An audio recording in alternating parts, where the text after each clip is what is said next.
Good morning. आज का जो रेडक्लिफ ब्राउन के बारे में चर्चा हो रही थी, उनकी विशेषताएं हैं। सामाजिक संरचना के ब्राउन के प्रमुख विशेषताएं, इसमें से पहली विशेषता है अमूर्त स्वरूप। सामाजिक संरचना का स्वरूप जो होता है वो अमूर्त होता है, जो कि दिखाई नहीं देता है।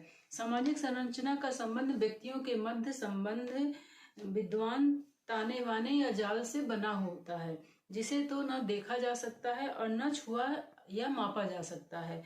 अर्थात सामाजिक संरचना का स्वरूप क्या होता है? अमूर्त होता है, जो मानसिक स्थिति के माध्यम से ही समझा जा सकता है। ये हो गया अमूर्त स्वरूप। फिर दूसरा नंबर है स्थायित्व तथा निरंतरता का गुण। सामाजिक संरचना की प्रमुख विशेषता स्थायित्व एवं निरंतरता का होना आवश्यक माना जाता है। इसमें इस संस्थाएं में जो है तो प्रकार्यात्मक रूप से कार्य की संरचना बनी रहती है, जिसमें संरचना एक पीढ़ी से दूसरी पीढ़ी तक हस्तांतरित होती रहती है और इसमें स्थायित्व एवं निरंतरता का गुण बना रहता है। जैसे मान लीजिए कि लोकसभा के चुनाव में कांग्रेस आई तो जनता का समर्थन प्राप्त नहीं हुआ और राजीव गांधी को प्रधानमंत्री पद से त्यागना पड़ा और विश्वनाथ प्रताप सिंह को त्याग पत्र देने पर चंद्रशेखर प्रधानमंत्री बने। चंद्रशेखर के त्याग पत्र देने के मध्य चुनाव की जो घोषणा हुई, इस रूप में भारत सरकार ने संरचना की विशेषता निरंतरता बनी रही, उसमें किसी भी प्रकार की कोई परिवर्तन नहीं हुआ। ये इनकी जो है तो दूसरी विशेषता हो गई। फिर तीसरा है निरीक्षण की जाने की विशेषता। निरीक्षण की जाने की विशेषता में ब्राउन ने लिखे हैं कि सामाजिक संरचना इसी प्रकार एक यथार्थ सत्य है जिस प्रकार प्राणी, ठीक है, जैसे कि सामाजिक संरचना जो है तो एक सामाजिक संबंधों का जाल है।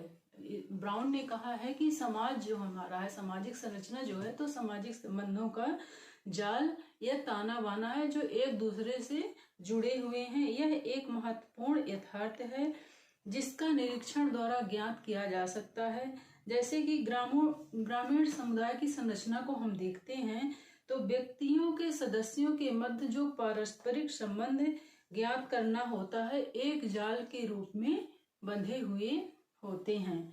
फिर चौथा नंबर है व्यक्ति सामाजिक व्यक्तित्व के रूप में।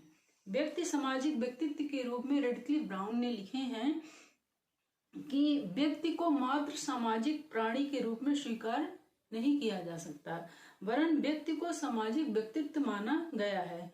जैसे मान लो कि कोई शिक्षक है ना, शिक्षा के रूप में शिक्षक एक क्या है, शक्तिशाली है या कमजोर, ऊंचा है या नीचा, ब्राह्मण है या शूद्र है, ग्राम है या शहर है, संपन्न परिवार का है या गरीब परिवार का है, यह महत्वपूर्ण नहीं होता, बल्कि उसमें उसका महत्वपूर्ण पद या स्थिति, उससे जुड़ी भूमिका होती है ना। जैसे मान लो कि निम्न वर्ग का जो है शिक्षक हो गया तो उसको हम निम्न वर्ग नहीं कर सकते, उसकी मुख्य भूमिका किससे है, परिस्थिति से है।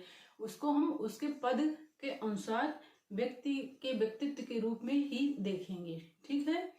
फिर है पांचवा नंबर कार्य विधि का योगदान। ब्राउन का ऐसा मानना है कि सामाजिक संरचना में समाज द्वारा स्वीकृत कार्य विधियों का योगदान रहा। कार्य विधि जो है तो व्यक्ति के व्यक्तित्व एवं भूमिका को प्रेरित करती है। जैसे मान लो कि परिवार के स्वीकृत पद माता पिता को लिया जा सकता है। परिवार की परिस्थिति कौन है, आपके कौन कहलाएंगे, माता पिता कहलाएंगे, जिसके अनुसार उनकी भूमिका का निर्वाह करना पड़ता है और परिवार के सदस्यों की कार्यविधियां सामाजिक स्वीकृति प्राप्त होती हैं।